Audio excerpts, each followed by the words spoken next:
Hello everyone, welcome back to my channel. तो आज हम पढ़ेंगे क्लास 11th केमिस्ट्री का structure of an atom second chapter. उसमें हम पढ़ेंगे एटॉमिक थ्योरीज। जो पहली एटॉमिक थ्योरी है वो है Thomson model of atom which is given by J Thomson in 1897। तो जे थॉमसन ने कहा कि इलेक्ट्रॉन और प्रोटॉन एटम में किस तरह प्रेजेंट होते हैं। उन्होंने एक वाटरमेलन और प्लम पुडिंग के एग्ज़ाम्पल से बताया कि जो वाटरमेलन में रेड पार्ट होता है जो कि डिस्ट्रीब्यूट होता है पूरे वाटरमेलन में, वो पॉजिटिव चार्ज है विच इज़ प्रोटॉन, और जो उसमें सीड्स होते हैं एम्बेडेड वो है इलेक्ट्रॉन। ऐसे ही प्लम पुडिंग में जो रेजिन्स होते हैं वो हैं इलेक्ट्रॉन, और जो पूरा उसमें फैला हुआ होता है केक वो है प्रोटॉन। तो अकॉर्डिंग टू जे थॉमसन जो पॉजिटिव और नेगेटिव चार्ज है वो दोनों इक्वल हैं एटम में। तो इनके हिसाब से जो एटम है वो न्यूट्रल है, बट इनकी थ्योरी भी यहाँ पर लिमिट कर जाती है। अब इनकी थ्योरी अगर लिमिट कर जाती है तो हम यहाँ पर पढ़ते क्यों हैं? इसलिए पढ़ते हैं क्योंकि ये फर्स्ट मॉडल ऑफ एटम था, एटम का पहला मॉडल इसे माना जाता है, जो कि ज़्यादा सक्सेसफुल नहीं हुआ, बट हम इसे पढ़ते हैं। जो इसकी लिमिटेशन है वो ये है, fail to explain how the positive charge holds on electron inside the atom. ये स्टेबिलिटी के बारे में एक्सप्लेन नहीं कर पाए, और ये भी नहीं बता पाए कि जो पॉजिटिव चार्ज है विच इज़ प्रोटॉन वो इलेक्ट्रॉन को कैसे होल्ड करता है एटम के अंदर। और did not mention anything about nucleus, और न्यूक्लियस के बारे में भी इन्होंने कुछ मेंशन नहीं किया। could not explain the result of Rutherford alpha particle scattering experiment। अभी हम उसे पढ़ेंगे। तो moving forward to the next theory which is Rutherford model of atom.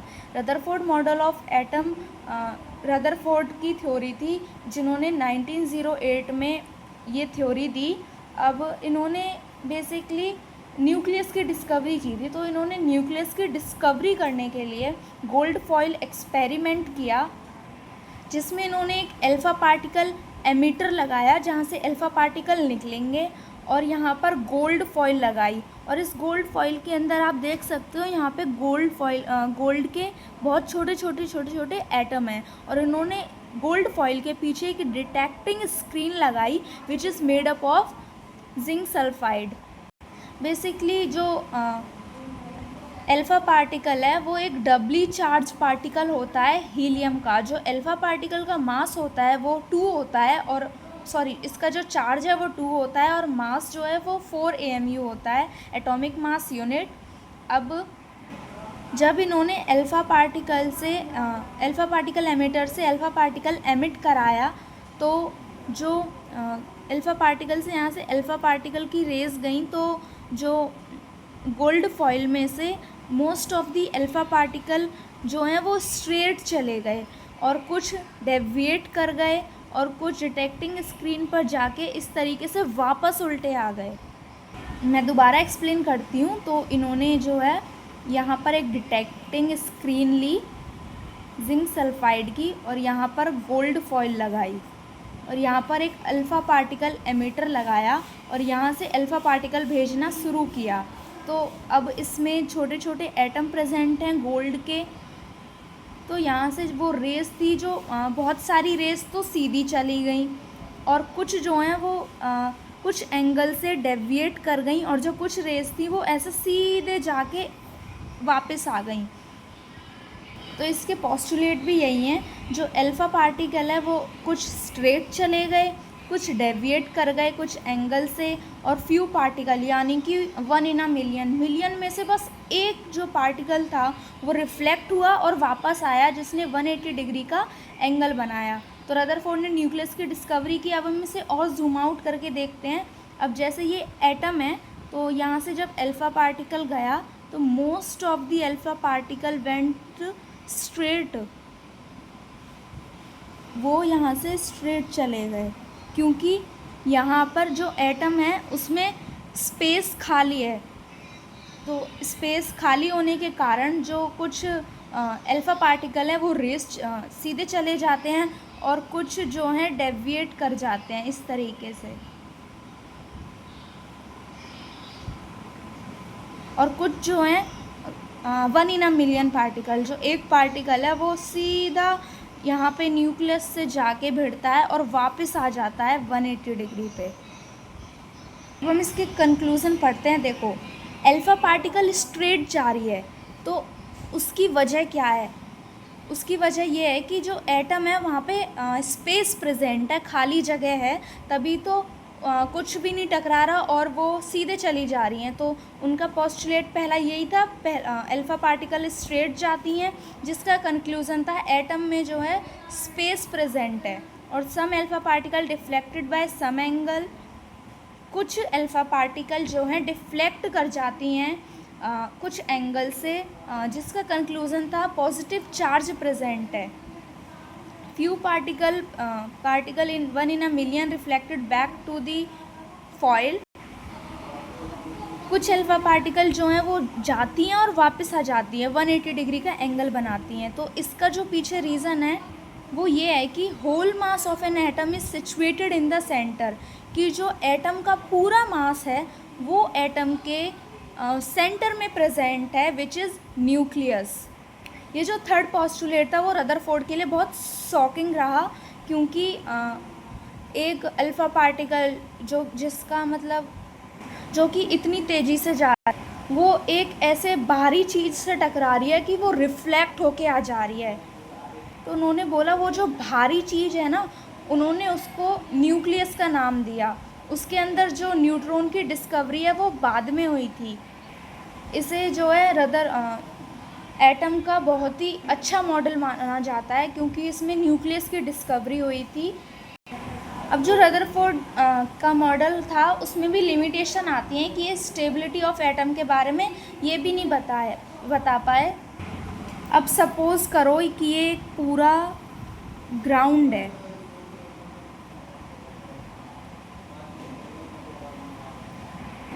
तो सपोज़ करो ये पूरा एक ग्राउंड है और मैंने एक पर्सन को बोला कि उसे इस ग्राउंड के 4 चक्कर लगाने हैं। तो उसने पहला चक्कर लगाया, दूसरा चक्कर लगाया, तीसरा चक्कर लगाया और चौथा चक्कर लगाया।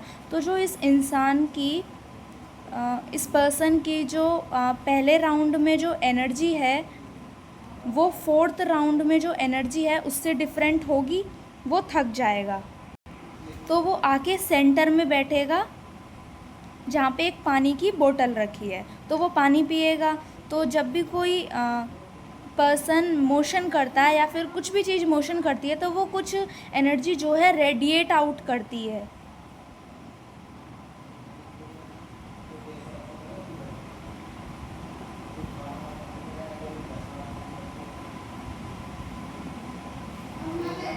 अब ऐसी एक एटम में जो है इलेक्ट्रॉन वो ऐसे घूमता रहेगा घूमता रहेगा घूमता रहेगा, तो जो उसकी एनर्जी है वो कम होगी, तो और वो एनर्जी भी रेडिएट आउट करेगा क्योंकि वो मोशन में है। तो ऐसे जो एनर्जी है वो इलेक्ट्रॉन की कम हो जाएगी।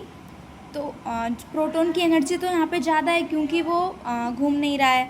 तो जो पॉजिटिव चार्ज है वो इलेक्ट्रॉन को इस तरीके से अट्रैक्ट कर लेगा और जो एटम है वो ख़त्म हो जाएगा, यानी कि अनस्टेबल हो जाएगा। यदि अगर ऐसा ही चलता रहा तो अब हमें कोई भी चीज़ जो दिखती है, अब जैसे ये पेन है तो इसके अंदर जो एटम प्रेजेंट हैं, अगर ऐसा ही चलता रहेगा तो फिर कुछ टाइम बाद तो ये पेन ही गायब हो जाएगा। तो इसीलिए इनकी जो लिमिटेशन थी वो ये थी, अनस्टेबिलिटी ऑफ अ एटम, कि जो एटम है वो स्टेबल नहीं है। और इनकी लिमिटेशन थी dual character of electromagnetic radiation और लाइन स्पेक्ट्रम, जो कि हम आगे टॉपिक्स में पढ़ेंगे। तो हम रिकैप लेते हैं थ्योरीज़ का, दोनों थ्योरीज़ का। तो पहली थ्योरीज़ थी थॉमसन मॉडल ऑफ एटम, जो कि जे थॉमसन ने दी थी इन 1897 में। इन्होंने कहा वाटरमेलन में जो रेड पार्ट है जो स्प्रेड आउट है वो प्रोटॉन है और उसमें जो सीड्स हैं एम्बेडेड वो इलेक्ट्रॉन है, और इनके अकॉर्डिंग जो पॉजिटिव और नेगेटिव चार्ज है दोनों इक्वल हैं और एटम जो है न्यूट्रल है। बट इनकी जो थ्योरी है वो लिमिट कर जाती है और उसके जो लिमिटेशन निकल के आते हैं वो ये थे, fail to explain how the positive charge hold an electron inside the atom, की पॉजिटिव चार्ज ने इलेक्ट्रॉन को कैसे होल्ड करके रखा है। तो ये स्टेबिलिटी के बारे में नहीं बता पाए और न्यूक्लियस के बारे में इन्होंने अपनी थ्योरी में कुछ मेंशन नहीं किया।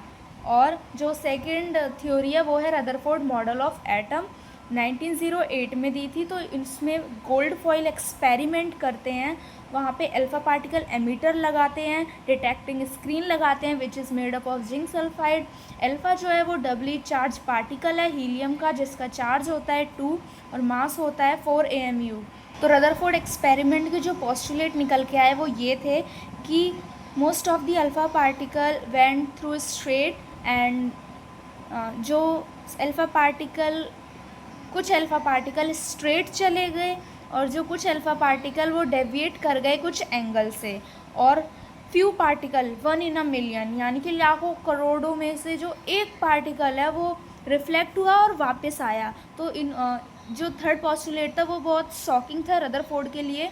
तो इन्होंने इसका मतलब ये है कि एटम के अंदर कुछ ऐसा प्रेजेंट है जो कि बहुत ज़्यादा भारी है, जिससे जो अल्फ़ा पार्टिकल है वो टकरा के वापस आ रहा है 180 डिग्री एंगल से। जो रदरफोर्ड ने न्यूक्लियस की डिस्कवरी की थी, अब मैंने आपको जूम आउट भी करके बताया था। अब जो पोस्टुलेट है उनके कंक्लूज़न है अल्फ़ा पार्टिकल स्ट्रेट जा रहे हैं क्योंकि उसमें जो एटम में स्पेस प्रेजेंट है, और अल्फ़ा पार्टिकल डेविएट कर रहे हैं कुछ एंगल से क्योंकि वहाँ पर पॉजिटिव चार्ज प्रेजेंट है, और कुछ फ्यू पार्टिकल जो हैं वो जा रहे हैं और वापस आ जा रहे हैं क्योंकि वो न्यूक्लियस से टकरा रहे हैं जिसमें पूरा मास है एटम का। लिमिटेशन बताई थी कि स्टेबिलिटी ऑफ एटम के बारे में नहीं बता पाए, बेसिकली हम इन्हें लिमिटेशन नहीं डिफेक्ट कहते हैं। तो मैंने बताया अब एटम में जो इलेक्ट्रॉन है वो रिवॉल्व करेगा, कई बार रिवॉल्व करता रहेगा और आके जो एनर्जी है इलेक्ट्रॉन की वो कम हो जाएगी, तो जो प्रोटॉन है वो इलेक्ट्रॉन को खींच लेगा यानी कि न्यूक्लियस में इलेक्ट्रॉन चले जाएगा।